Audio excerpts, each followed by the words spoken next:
Hello, GMAN 3C. This is your week 12 recap. I am Rob Top, and I'm here as always with Matt. Hello, Matt. Hello! Right, we've got some good news and some bad news, I think. Um, what's the good news regarding the predictions, mate? Well, it depends on. It's good news for me. Well, we'll come to we'll come to predictions at the end. Oh, you've Um, had a blinder. Come on, let's yeah, talk yeah. about it now. I've You've had a smashed it. I've got quite a few points in the predictions. I was finally due. Um, the From other good eight, news. 8 points behind to 2 points in front. That's how good Yeah, it was. yeah. Yeah. Um, and it goes to show that anything can happen in Blood Bowl. The other good news is that we had a lot of really exciting matches this week, as always in 3C. The bad news is once again we've had another match that's not been played. Nordic Doublets versus the Bold Brotherhood. We've still not got 100% confirmation from what exactly is happening with Bainesy. I mean, I hope it's not anything to do with the current quarantine situation or anything like that. You know, for all that it's vexing for matches not to get played. We hope that Bainesy is well and all of his family are well. Although, if this continues, which it looks like it probably will, then certain results have been locked for the final week. Yeah. Yeah, I'm surprised he's jacked in if he has just jacked in from losing and just getting the ump because he's been with Rebel since season 5. So it's a bit of a shock, you know. So Yeah, well, it is what it is. So let's get on with it, shall we? yeah, it's been brought up to talk about, and we'll come through the exact kind of effects this is going to have on the final week and the playoffs. There is still some results that can affect things, but the top four are locked now. Yeah, looks it. Yeah, which isn't great, but this is the situation we're in.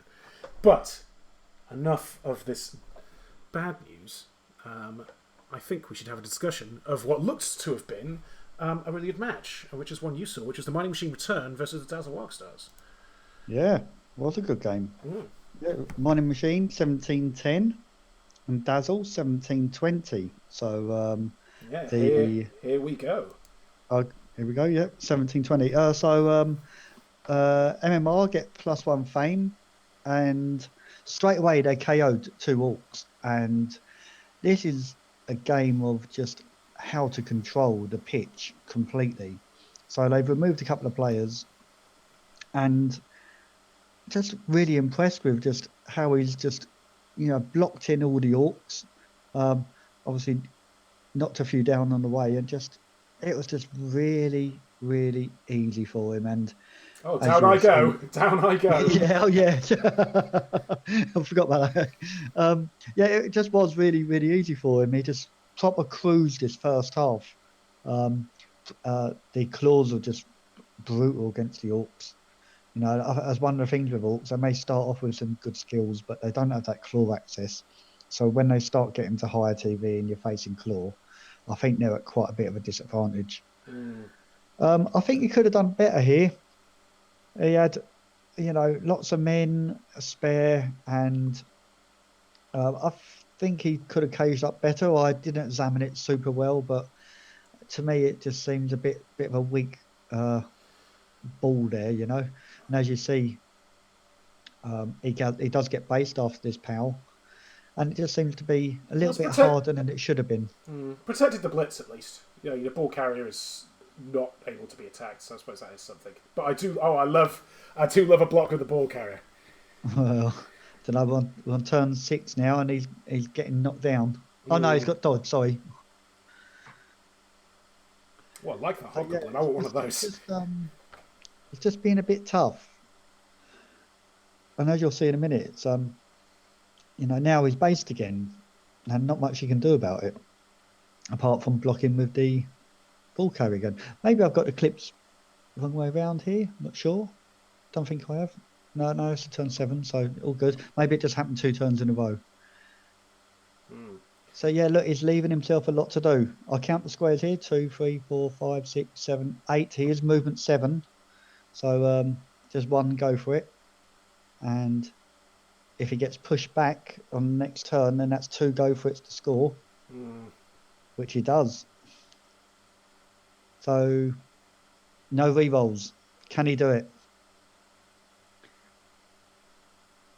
Oh no! Oh dear. Oh I'll dear. tell you what. I'll tell you what. Blood Bowl just kicks you in the balls every time, doesn't it? It really does. So second half, the KOs come back for the Orcs. So it Ooh. was 11 versus 11, but straight away 2 removals from the Chorfs on their first turn. So back down to 11 versus 9, and he got caught out there. A doubles gold or something, didn't he? Yeah, double score to use the reroll, and like you Yeah, can't predict it.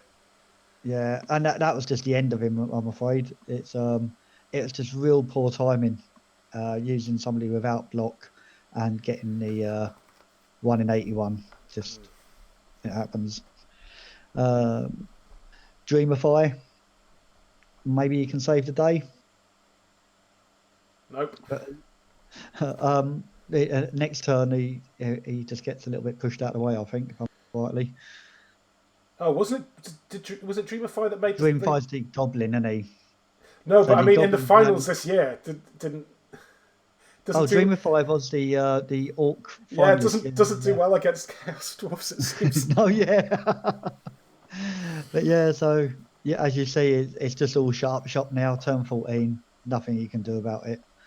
It was a good game. I really enjoyed it. Again, I didn't see the score before I started watching it, and it looked like the Orcs were going to get a 1-0 win. When it was half time, but it just wasn't to be. Yeah. So On I the enjoyed it. Good game. Yeah, touchdown on the bull as well. Like that's always what you Oh want to yeah, kind of that's see. that was 2 SPP balls, so he's got 5 now.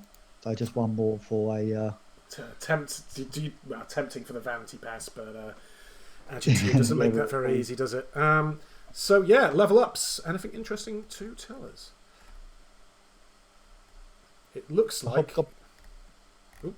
Hobbo. yeah, Oh, nothing for the Yorks. and Flog Claydam, which is great. Actually, love that. Um,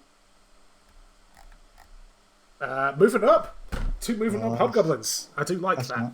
Yeah, that's lovely, isn't it? Oh, a moving up hobgoblin dodge. I really want one of those. I really want one. Yeah, you played Chorfs, didn't you? And, I do. I had yeah. My bull is missing next game because it failed a sure feat, and then yeah. But enough of that. On to more competent players than me, Hugh the Lizard and Largo Feldlauf, who are. Yeah, basically we're playing, and the Toe Lizards were at 1480 versus 1800 for the Pinelanders. So here we go. Yeah, as you can see, the Lizards took a Wizard, a Bribe, and an Apothecary. Staying strong towards the end of the season. That makes sense to me. The Pinelanders got +1 fame and the kick. And yeah, as you can see, Orcs taking an early shot at just filling the herd a little bit on the Skinks. Obviously, if you can, it could take some doing to get rid of all of them, but if you can do so, you can really affect the ball handling of the team. And as you can see, the Lizards are making a push up the sidelines, while the Orcs just do a little bit of throwing, pushing the Skink back there, putting one person up, immediately setting it up for the 3 dice blitz with tackle, and whoop-pow, that's another sidestepping Skink taken out relatively early in the match. There is some nice play here from Hugh, a push here, getting the Orc down. As you can see, they've kind of been penned in a little bit, but the good strength advantage from the sources is going to start coming into play, especially when combined with the inherent dodginess of our tiny skink friends. As even against a Black Orc, it's not going to be good enough against a couple of mighty sauruses, as they can clear the route down to just 1 tackle zone, and the skink can quite easily just get through there, and yeah, get based up eventually, but not able to get that tackle. And as a little bit of blocking goes on, the 1 in 9 does not occur, and Hugh runs it down in. Then yes, the Pinelanders had not very long to score, but were able to just do a sideways drive here, pass it down, fairly standard Orcish play, and just push down and counter score. 9 Lizards versus 11 Orcs at half time. and the Orcs actually do start to pile on the pressure here, getting those like permanent removals, not permanent injuries necessarily, and once again do another side of the pitch drive, just once again focusing on the skinks with your tackle blitzers. Only a KO here, but that kind of was a situation. The only thing kind of that could have really threatened it, as the ball is passed on to get SPP on a desirable player. Double skull, stand of the game. It's easy to use a re-roll here. Hugh still has a wizard in hand at this point, but I think if he was to use it, it would have been very difficult to recover. And the Pylanders are able to. You could argue perhaps the wizard could have been used earlier here, but it's maybe he was waiting to use it on turn 16. Yeah, but look at those big injuries. Look at those 2 knockouts that don't come down. Only 1 for the Orc, or for the Orcs, and yeah, that's basically Hugh's lineup. It's pretty problematic at that point, as the Orcish kick comes through. The cold weather, not great for these cold-blooded lizards, and there's only one thing left to do.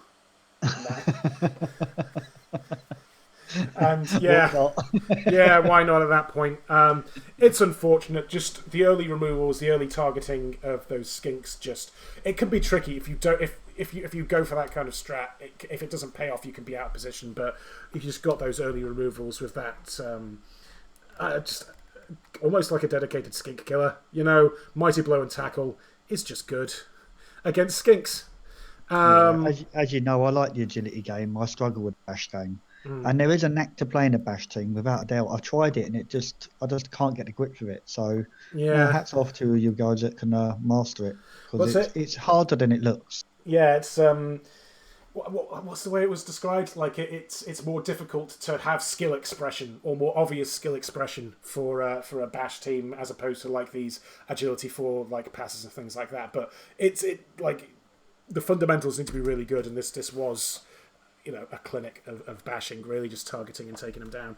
A lot of injuries, no perm other than for this a niggle for this damaged Saurus, which is unfortunate. Gary the Temp, of course, heroically scoring that touchdown. So let's see what Gary's taken up. Moving up would be nice, wouldn't it? Yeah, absolutely. No, it's a standard, so it's a sidestep, but that's still good. Like, sure feet sprint, sidestep is perfectly reasonable for a standard. Easier, isn't it? Yeah. And then for the Pylanders, the Josh Bailey has got a level up as well, from doing all of that murdering of tiny little lizards, and has gone with an agility up. Is that right? Wow. Yeah, it's just not showing up on the actual stats there. Does he have an injury? And that's why it's... No. It takes a little while to show up in the stats. We've had this before. Oh, okay. The icon is there, but that 3 hasn't changed to a 4 yet. I've got so that's really nice. Oh, and Josh... agility 4 blitzer's lovely. Well, agility 4, strength 4. Josh Bailey's an absolute monster at this point. Bashes the ball and can recover it. Difficult to take off. Like, don't be surprised if you see him turn up in Imperium or something else at some point. I wouldn't be surprised. Dodge on him, Nick. Dodge on him for sure. Or, it's a double, isn't it? Yeah, or anything basically he's going to make. There's so many options to just become good. Like, even if it's just guard, or short. Yeah. Anyway, there's so many options, so we're not going to go through them all. But any more? Was there any more further down, or was that it? Just Josh Bailey, I believe. Okay. Yeah. So next up, we're going to be talking about. No, we're not. Bob Brotherhood got the concession win. We should touch on if any of the MVPs went somewhere useful. It would appear that they did not, although one or a Nurgle Warrior, that's perfectly. You've got to be reasonably happy that one of them. So the concede rules are just 2 MVP, no touchdowns. Then, by the looks of it. I think it should be 1 touchdown. I think it's 1 touchdown, but it's not showing here, so maybe I'm just wrong. I thought it was, but I'm frequently wrong about many things. I haven't had any concede losses or wins, so I'm sure. Yeah, I could be I've had one, and I could be misremembering. Feel free to point out how we're wrong in Discord. As well you should. Yeah, and as well they normally do. But as they should. Keep us on our toes. Yeah. Yes, but yeah, we do appreciate all feedback, especially when it's pointing out stuff we can do better, because we need to get better. But speaking of people who don't need to do better, that brings us neatly onto this next match, the Flylead Servants versus Tickle Spanish, which was one you had a chance to watch, I believe. Yeah. So here we go. All right, we got 2000 TV Flylord against 1780 Spanish, who get the fame, wizard, and a bribe. And at turn 6 already, it was like a game of chess. It was the Nurgle positioning all of their disturbing presence all over the pitch and trying to get the tentacles on the guys, but it wasn't to be. And the Dark Elves didn't want to approach too near until the end of the half, and then try to make something happen at the end of the half. And that is the strength for Witch doing her stuff. Badly hurt, but badly hurt's good, and it didn't regen, so he's off. Well, sometimes you want the badly hurt. Oh, no, I was going to say because of Apocalypse, but it's Nurgle. It doesn't matter anyway. So yeah, turn 7, as you can see, he's managed to break through. And does she make it? She does. It just covers everywhere and just makes sure that. I like that. I like that. Oh no, I don't like that. He's got a reroll. It's fine. Oh no. Oh. Oh, that was a spicy blitz. That was a spicy blitz. I like that, but it just wasn't to be. Oh, feeling. I would say the one thing the Nurgle did wrong there was they were putting people next to. They were putting people next to the beast so that he could just hit out and get away from the beast all the time. And he was permanently having to move the beast around. But the second half was much more entertaining, you could say, because the Nurgle are obviously going for a win, so they want to try to score early and take out as many elves as they can, as you can see. Yeah. So we're up to turn 11. And oops! Oh no! He's already moved a piece. He's wearing his. Oh no! Yeah. So just in case, just in that case you didn't me. see it, yeah, just in case you didn't see it, here it is from the other side. And I call. Honestly, I was reading the notes, and what did he call himself? He called himself a noob lord. So, yeah, it ended his turn using a wizard. I did that 2 weeks ago. It sucks, and I stand by the fact that the UI for the client should make it really obvious when you're about to do that. Yeah, but know the rules, man. He knows the rules. Yeah. Yeah, just one of them spur of the moment, not thinking properly. And she pays for it. No, she doesn't. So turn 13. Is it a dodge into tackle? That's a 5+, I believe that was. With no reroll. So just trying anything basically. Well, you've got to go for those desperation. 1 in 6. You know, if you use a D&D, it's 1 in 20 for those desperation plays. 1 in 6 compared to that ain't too bad. But as you see, it's turn 16, so they couldn't get their early touchdown that they wanted, and he just runs it in for the draw at the end.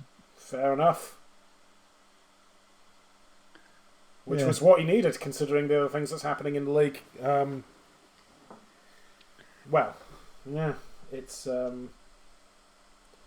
very interesting. Well, I suppose. Well, actually, we'll come back to that. That could have been a foolish thing I just said, so we'll come back to that. Maybe the Nurgle should have pushed up pitch a bit more in the first half, but it's hard, isn't it? You push up pitch and the Dark Elves just run around you. Yeah, it's hard to play against.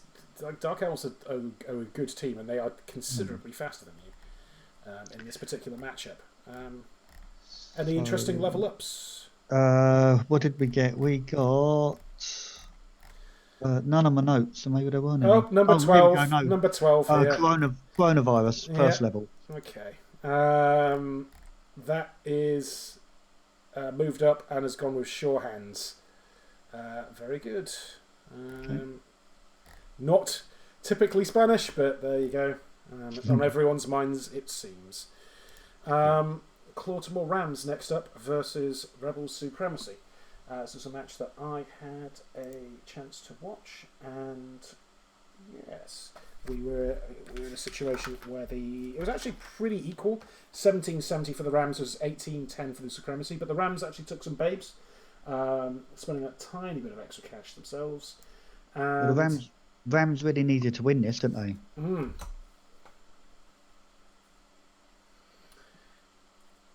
And yeah, moving up to start off with, throwing a rock, and yeah, it's only a stun to start off with, but it's not the most auspicious of starts.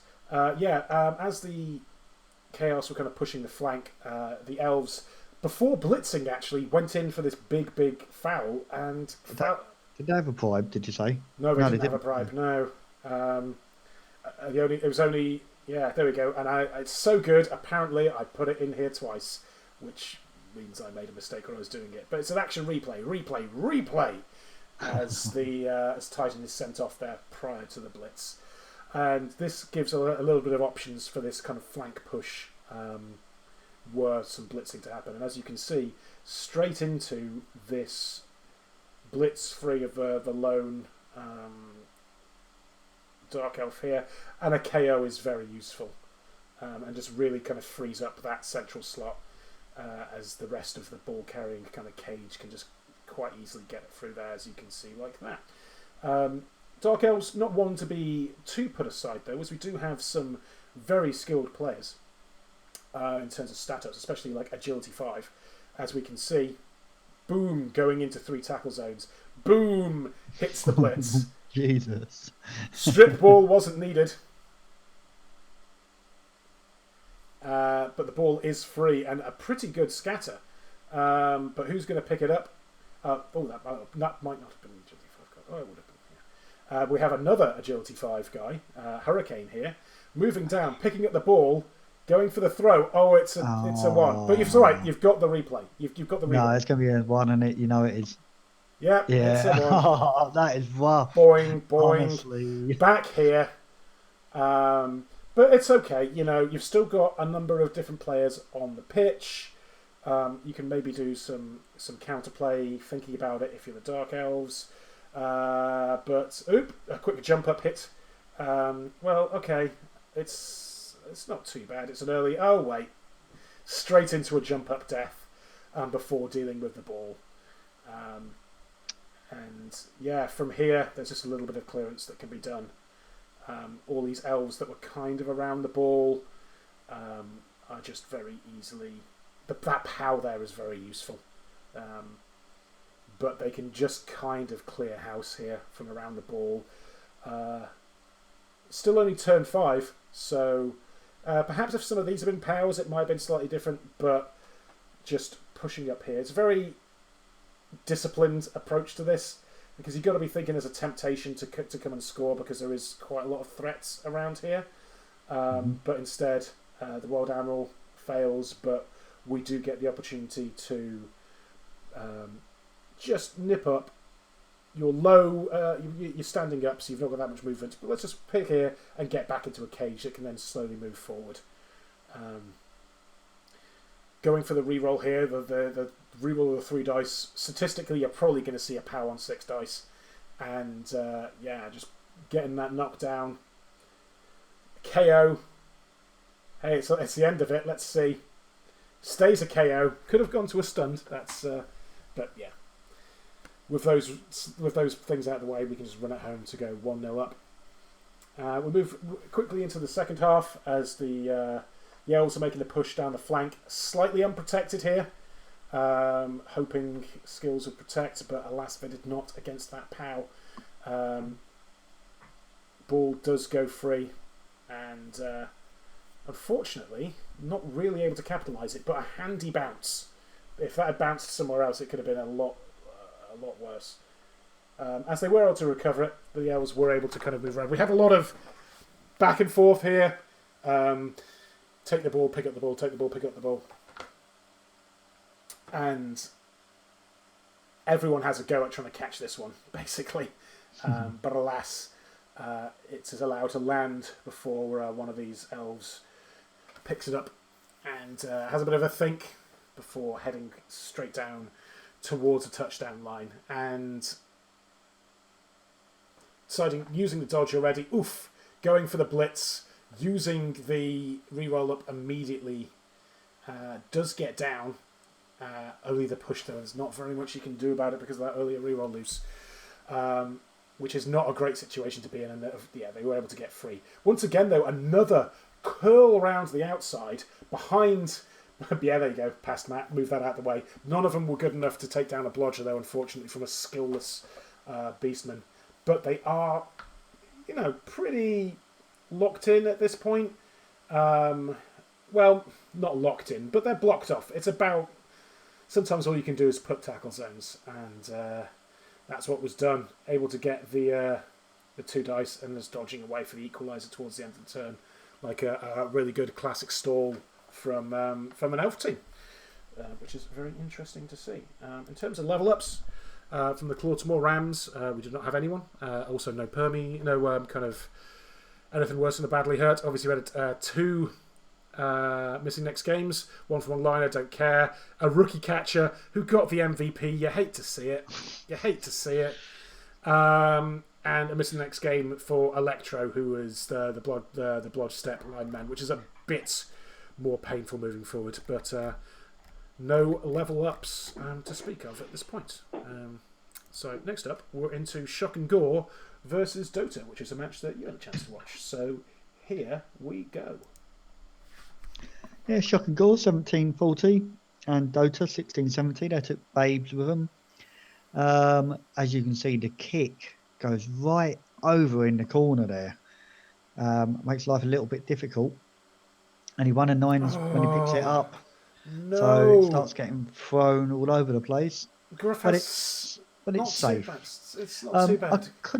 I couldn't work out what happened, and basically it turns out that where the goal was in the corner, he's gone to click on the goal to bring him over into the pitch, and he accidentally clicked end turn on the very first thing he did. And look, it's just left it wide open. Yeah, it's ruined the game for him completely. Yeah, I believe Dota gave the option to skip their own turn as well. Good man, but it was not taken up by Gruff, wanting play to continue due to the mistake. But fair play for good sportsmanship there. We appreciate that here. And as you say, it's just he manages to get so many men behind the ball. I thought I showed all of this all of this turn, just to show you he needs to re-roll to pick it up, and he does get another man round as well. But able to just push down, get through, and just free up that ball. It seems. Yeah, but fails the 4+ pickup. And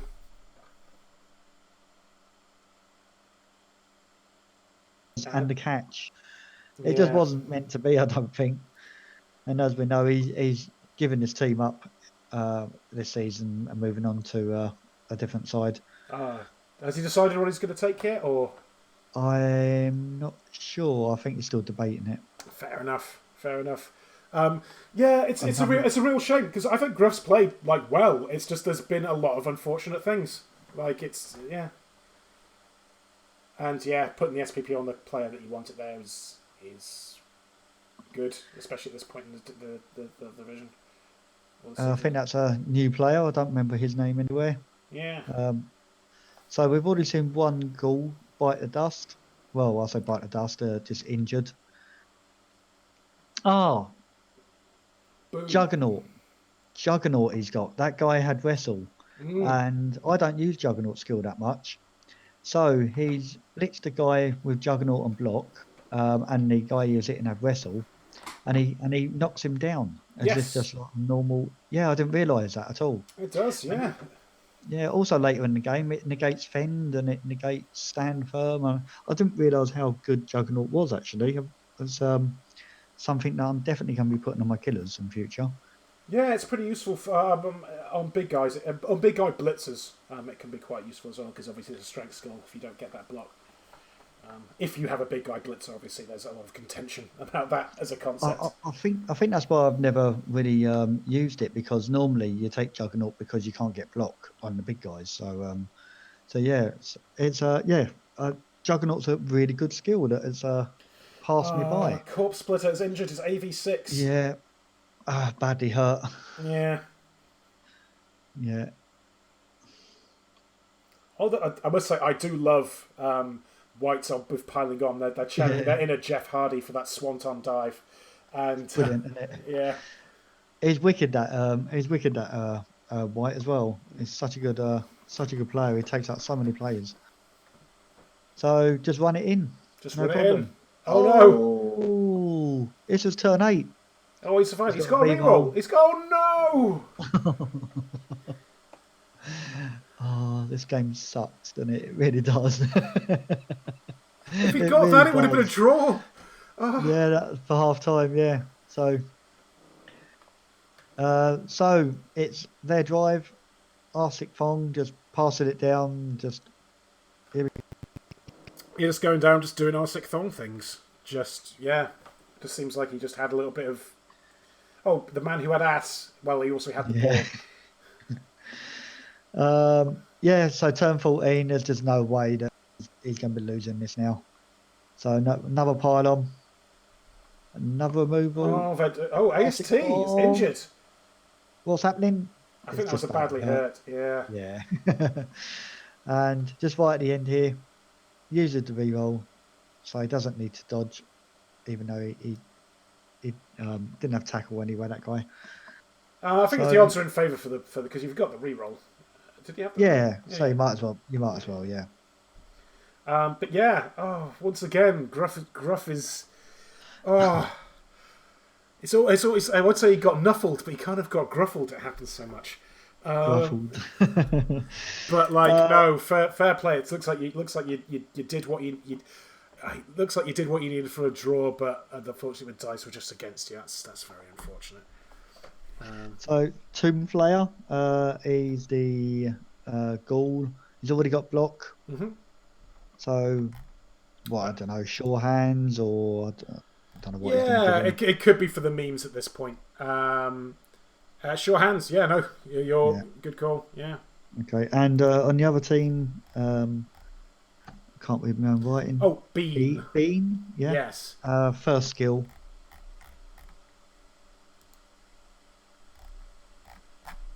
And wrestle, yeah. Okay. Fenton wrestle is good, so you know. Cool.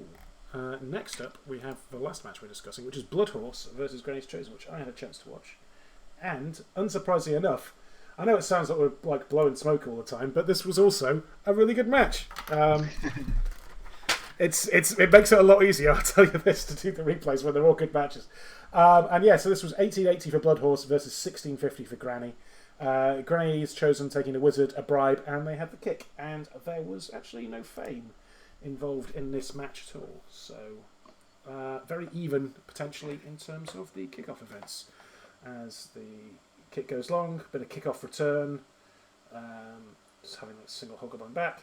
And yeah, Granny's Chosen managing to get that additional reroll. We're seeing here like an early injury against a skeleton. It's in fact the second skeleton that got injured and regen failed, which did put a bit of a disadvantage just early on in this half. Those two players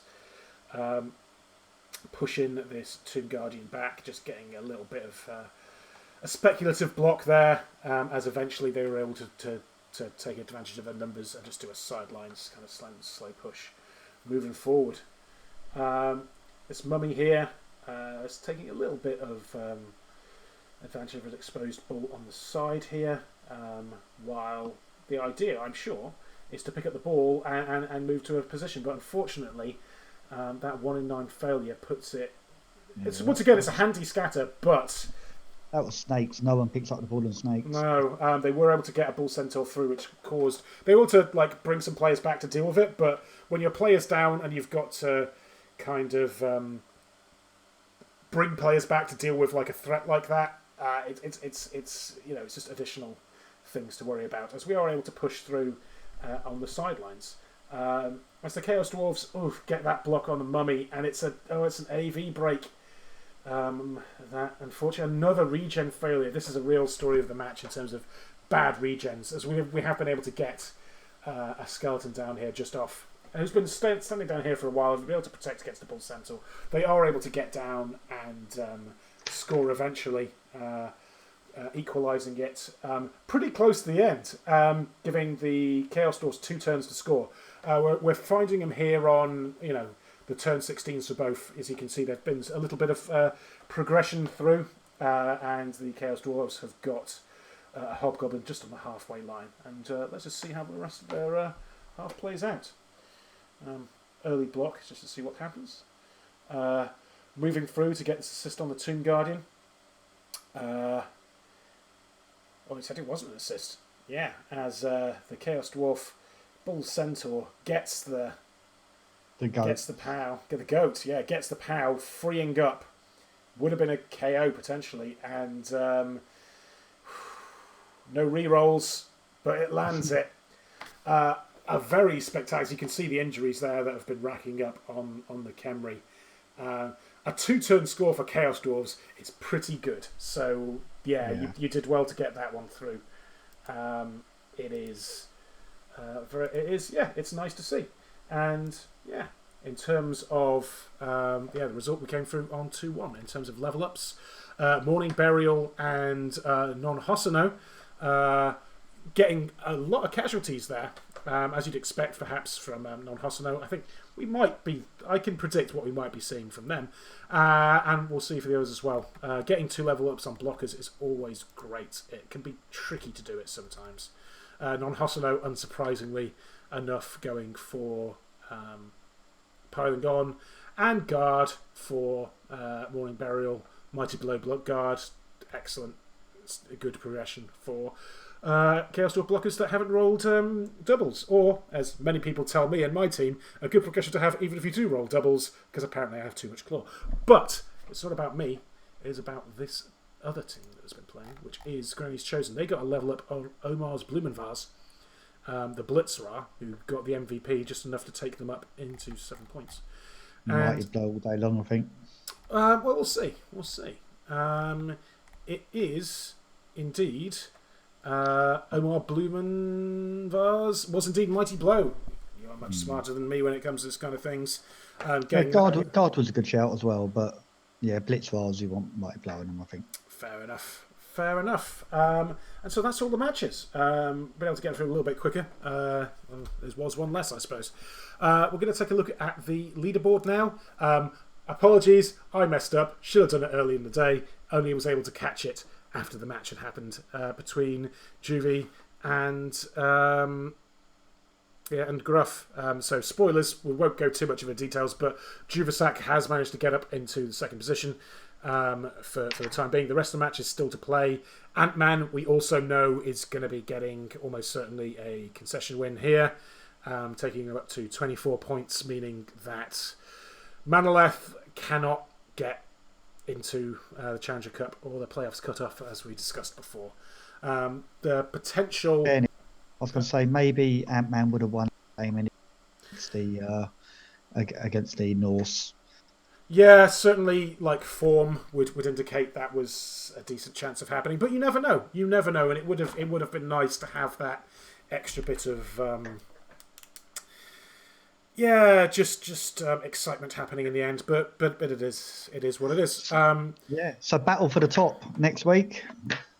Who do you think's going to do it, mate? Who do you think's going to? Do you think the Pylanders are going to hold off?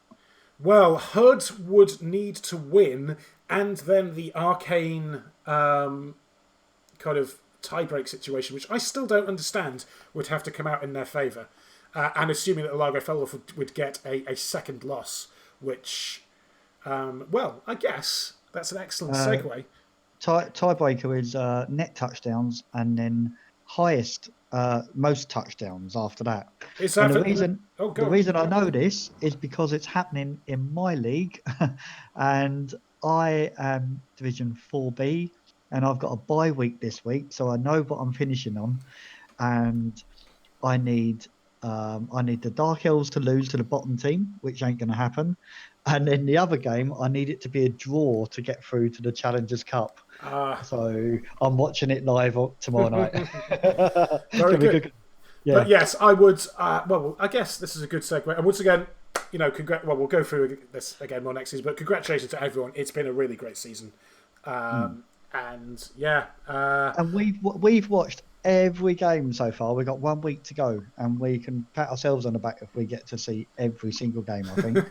So, well, it's hard, isn't it? Watching every game. It can be like... Well, as we said before, it does help when all the matches are good.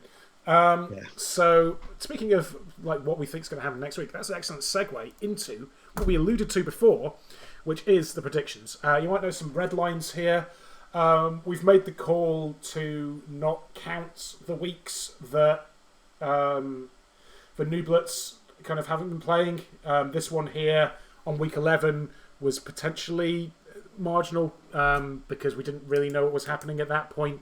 But in terms of like the actual results, it's mostly affecting what's happening between me and Rob, so we're allowed to make that call. And so, yeah, we're not going to be counting the points for that.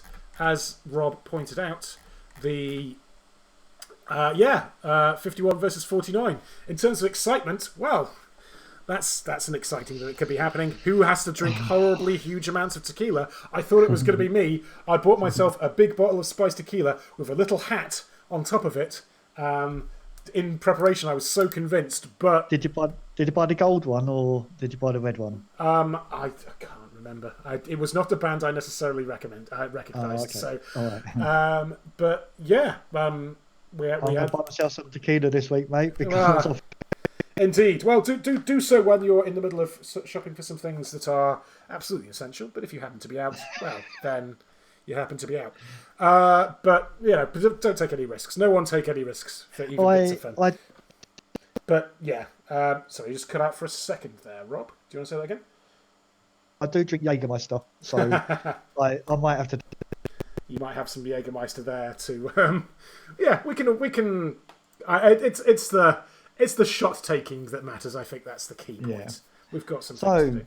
Rebel Supremacy versus Dazzle Wild Stars. Yes, I went for a draw on this one because both teams have been kind of beaten up a little bit, particularly the Wargsters. I actually checked. It's for last week of predictions, and I actually went through and checked what teams were injured before making my predictions. Important for you. Now you've got a shouting chance. You're like, hey, you better pay attention. I had a shouting chance for the first half of this season. What are you talking about? But yes, it's I've gone with a draw here. Both teams have been doing well, and I think with the injuries, especially perhaps there's a bit more hesitancy as we're coming towards the end of the season, and they're both strong teams that I think are just going to be cancelling each other out. But you've got a 2-1 for the Supremacy. Yeah, as I say, Matt, I was falling into that trap by trying to pay attention to it all and work this out. But things didn't go so well. You've gone with the elves, though. You're thinking it's going to be more... just don't. I would love to play that elf team. I would love to use that elf team when they're at full strength. I think they're an outstanding team. And they just haven't had the dice going with them. But again, I'm backing them. They've got to win sooner or later. Sure. No, I think that's a fair shout. Like it's really open. Typical Spanish versus Dota. I've gone 2-1 to Dota. Okay. Yeah, they Arsik Thong does Arsik Thong things. It was just a badly hurt, I believe, before. So they're still around. And I like typical Spanish. I think they're a great team, but I'm just going to give Dota the edge here. Yeah, I think Spanish are the better team. I've gone for the draw because possibly because there's a lot of agility versus agility kind of matchups there. Was that right? Yeah, it's it'd be one I'd like to watch. I have to say, it's a really good agility game I'd like to follow. So yeah, I should be doing 2, 4, and 6 next week, depending on Nooblets are bottom. So yeah, I should be covering that game by the looks of it. Oh, very good. Rob's versus Granny's Chosen. Granny's Chosen. They just got AV Buster on their Tomb Guardians. So I've given this. I think it's going to be a hard hitting match. But I think Bob's are just gonna get the edge just because of that. They've lost to that straight 5 player. But you've gone opposite. This could be a key match for whoever's going to win it. You've gone for Grannies. Yeah, it could. I didn't know about any injuries or anything. I thought both full strength teams. I thought Granny's Chosen might edge that. Mm. So I've been impressed with Granny's Chosen, and as I say, week in week out, I'm used Kenry in one of my leagues. So yeah, we'll see. I might be persuaded. We'll soon see. So yeah, Granny's Chosen for me. Yeah, for the Pinelanders versus Bloodhorse, I've gone for a draw. Pinelanders, really strong team. We're getting towards the end of the season, probably taking slightly less risks than they need to. They only need a draw to lock top spot, and I think that with an experienced coach that knows they need a draw and knows they're potentially going into playoffs. That's what I'm going for. Also, that's not to say it's all going to be controlled by the Orcs. I think Bloodhorse are also an excellent team. And yeah, it's also going to be the problem of just in general scoring against them. So yeah, just both teams doing their thing, one each scoring on their drive is probably what I'm going to make the call for on that. I think Claw's going to make the difference. I think the Chaos Dwarves have got the tools to beat the Orcs.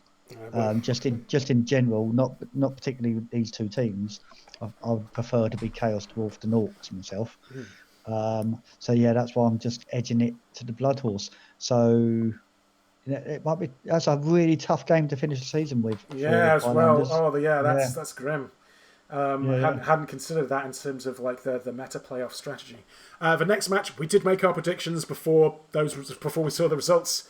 We both went for 2-1. I didn't even see your result. I went for what I felt there, and it was 2-0 to MOR. But we'll go more into that next week. But it's there on the screen, so we might as well talk about it. Tiger Lizards versus Baltimore Rams. I've gone 2-0 to the Rams. Tiger Lizards also took a bit of a beating, losing, I think, a couple of Sauruses, one or two. And the Baltimore Rams just are a team that knows how to play around their opponent's weaknesses and really get stuck in there. So I think we might be seeing a little bit of a semi replay of kind of what we were seeing this time in terms of like targeting skinks maybe, or well, Hud's a really excellent player if he's going to go for the Saurus to get them out of the way. Also valid when they're down. So I've gone for 2-0 there. He's a grind coach, isn't he? So he knows how to get the 2-1 wins. And in my opinion, that's why I've gone for 1-0. I think he'll score in his drive and just have a good defense on his on the Lizards drive. Yep. So just going back to the league then. So we've got the Pilanders who are top. Yes. They've got a really tough game. Dubsac's played. Yes. And then the Rams. Oh, I see. Oh, look at that. The touchdown difference. So if the Pilanders lose and the Rams win, the Rams will end up top on touchdown difference. Yes, they would. Yeah. Interesting. Yeah. And the Noble can't do it. So it really is. Yeah, I mean, Ant-Man's going to be in the playoffs. They could just Ant-Man's kind of there. So there was a bit of interest. It's going to be interesting to see exactly what happens there because Juvasak could get pushed down out of the playoffs if Hud wins this match. Will get pushed down if Hud wins this match either way. Right. Now, I also believe that not all the coaches enter the Challengers Cup and maybe the playoffs. I can't see that myself, but definitely the Challengers Cup. Some teams decide that they don't want to enter it, so they start looking at the next best placed teams. I'm not quite sure how they do it, but it's still worth fighting out for that 5th place without a doubt. Absolutely, and that is really up for contention. We've got 3 great teams there, who are potentially. I'd love to see in a tournament Spanish and Anagrams are playing each other, aren't they? So that's a good game. Yeah, absolutely. And Bloodhorse have got the Pilanders, is that right? It is, isn't it? Yeah. Yeah, so that's going to be... So there's quite a lot of some interesting stuff happening there around 5th position. So we're going to hopefully keep up the quality of esports reporting that we've been doing and bring you those results next week. Yeah, and next week we will go through the Hall of Fame as well and see who got the most touchdowns, casualties, and stuff like that. Indeed. So I think that's everything. So That's all for me. That's all, folks. and we will see you on the pitch.